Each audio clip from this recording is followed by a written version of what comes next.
I'm going to record, but there is a generator 100 or so meters away that's quite loud, so apologies if you can hear that. And it's also just started raining again, so apologies if you can hear that too.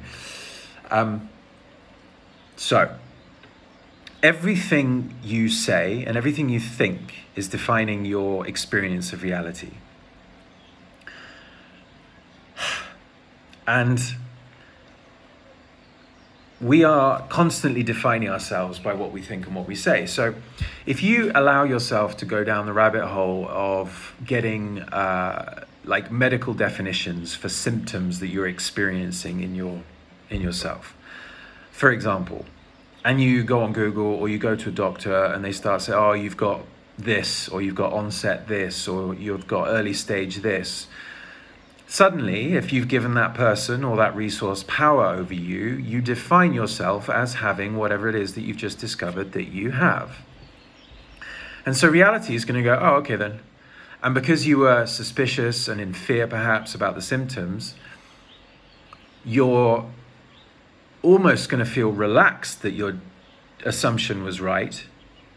And it's also going to be the easiest thing for your subconscious to accept.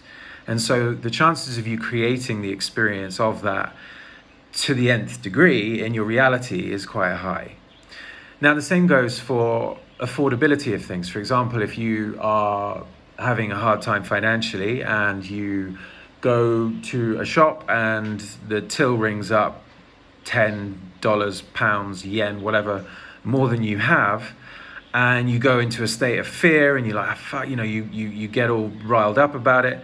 And the definitions and stories that you're telling inside your mind are around your ability to afford. Oh shit, I can't afford this, or oh, I'm fucking such a fuck up, I can't afford. If you've got any of that stuff going on, then again, that's where your subconscious is at, and reality is just giving you a reflection of what's actually running on your inside. And the fact that it then happens, and the fact that that's what it then triggers inside you, means that that's what's going to keep happening. Because it's a constant back and forth. We're constantly in a dance, in a relationship with reality. Reality is always just going, well, who are you? Who are you being? What are you? And if you can't have awareness over that, and you can't understand that where you're coming from is what then happens outside of you, is what then happens in your relationships, is what then happens in your bank account.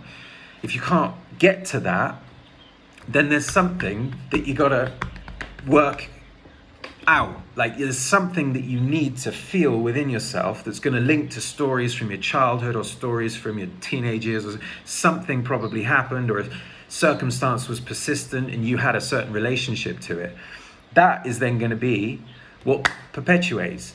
And if you can't get to it, if you can't find it, you can't resolve it. Because even doesn't matter how much you're going after what it is you think you want, doesn't matter how much motivation you have or discipline you have, you're always going to be restricted by a story that you learned how to tell when you were a child, and that you've never had enough consciousness shone on that situation to understand, oh, I was only 7 years old, and a 7-year-old made up this story about this situation. Now I get to go, oh, well, is it actually definitively true? If it's a relational thing and you've struggled to maintain a relationship, for example, what happened at 7 years old? Maybe you saw your parents interacting in a way that was just like, oh, that's what love is, and you started to define love as a trap or as stress or as anger or whatever it may be. Now that 7-year-old is still in you because you haven't. And by the way, this isn't an excuse for healing, okay? The healing world is one incestuous cesspit of grubbiness. And it's not surprising, by the way, because they're all dealing, people who are helping people, they're usually dealing with a lot of other people's emotions and things. And if they're not really in their integrous lane, then they're going to struggle with their permeability to other people's realities. But when we start looking at things within ourselves as if we have to fix them and as if we have to heal them, again, where are we coming from? we're making something that's in our reality wrong and need to be different. Well, all that happens is that our consciousness meets the consciousness of the universe, of the world, and all it's doing is saying, yeah, you're right. Yeah, you're right. You can't get around it with that kind of attitude, because you're going to keep creating things that you need to fix. And the perpetuation of healing is just going to continue in your experience.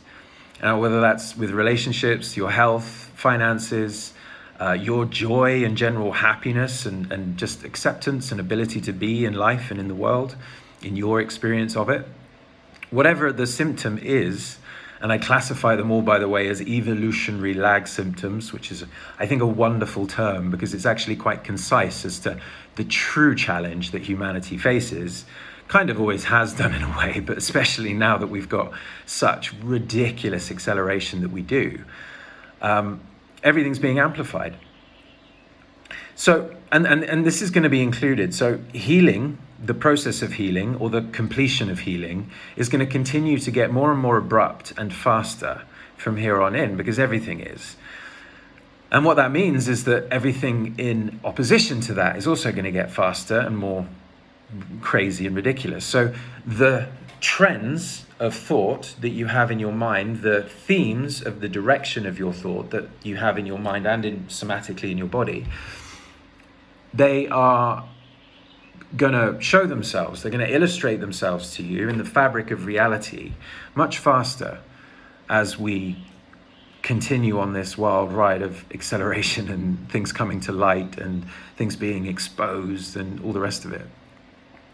So you need to really get in check, and my whole body of work, everything I've done around optimal energetic architecture, all the Nourish projects that are underway, everything is dialed in to helping you recognize that everything comes down to how you identify with yourself, with others, with the world, with the essence of reality itself. Because that helps you understand who you're being in every moment, and who you're being in every moment dictates what slide of reality comes in next.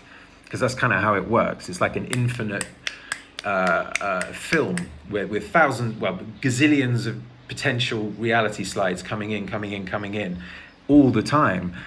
And what dictates the theme of the slides that you manifest in your reality is your inner state, who you're being, where you're coming from, what the energetic signature of the frequency that's inside you is.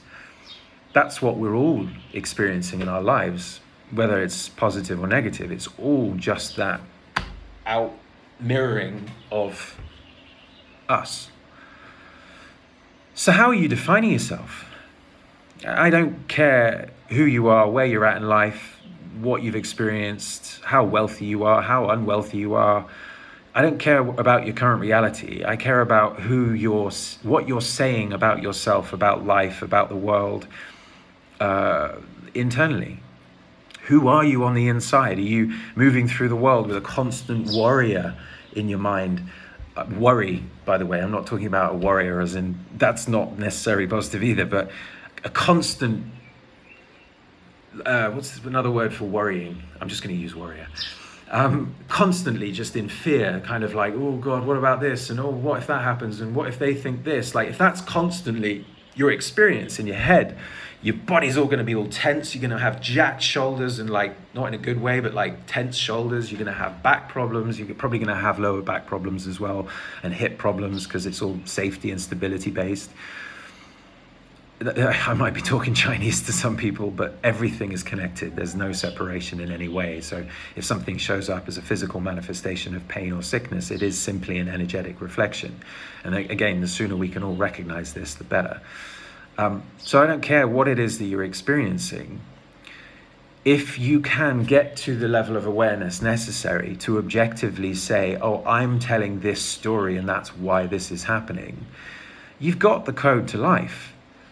It won't matter how your life really goes. You'll be having a more joyful and curious experience of it. The funny thing is that when we start to get more agency over our minds and over our states, we start to have less agency over the outside world. And if any of you have children, you'll know you have no real control over them, and you're not supposed to. They come into our worlds to shake everything up, to change things, to loosen our grip on how we think things should be, and to learn how to trust something much deeper, a flow and a current of life happening, which is what children exemplify beautifully, that is not there for our cognitive minds to understand. And that's not to say that you're not still going to put structure in place in your life. It's not to say that you might still have a business infrastructure. You might still have a financial structure. You might still have a job role and a discipline in your life. It's not to say that you don't still have all those things. It's just that your relationship to them shifts immeasurably. And as your relationship to them shifts immeasurably, they also shift, because your grip on what you believe your reality to be loosens. And as that happens, reality has the space to actually become more fluid and look different, sound different, smell different, feel different, be different. I've created a free resource in the description. It's a quiz, and it will tell you out of 10 negative, or not negative, but 10 limiting archetypes, which of them are your top 3 that you're running, or that rather are running your life.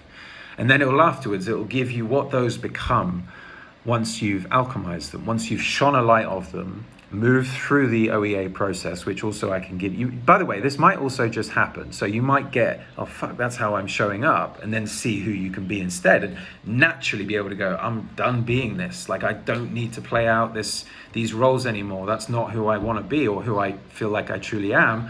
And I'm ready to leap into these lighter, more harmonious frequencies that, again, your report will give you as an alchemized version of what you're currently operating on. But if you do want a bit of support, at the end of the quiz, also there's a free PDF, which is editable, and you can go through that and just kind of go on the ride that it takes you on. It takes like 15, 20 minutes, and it will help you to close that gap and to build the right kind of relationship with who you're being now, so that you're not in resistance, because again, if you're in resistance to something that's currently happening, you just perpetuate it. But it just helps you see it clearly for what it is and where it's come from. And then also what that then looks like once it's alchemized. And actually, it's more of a Siddhic state, if you're familiar with that Hindu term, Vedic term, I think it is. But it's the godlike state. It's what happens when love moves through a vessel that's learnt how life is in the wrong way, or in the distorted way. It's what happens when that gets alchemized, and then God can move through that same vessel. And that's who you really get to be in the world, or those are the qualities that you get to express and embody more of. So if that sounds like something that would be useful to you, it's free, it's below. Enjoy and get really clear. What are you saying about your experience of reality as it's happening? You can get clear on that. You'll go on the ride. Like, life will open up for you in new ways just by doing that. But if you want more support, there's more tools below.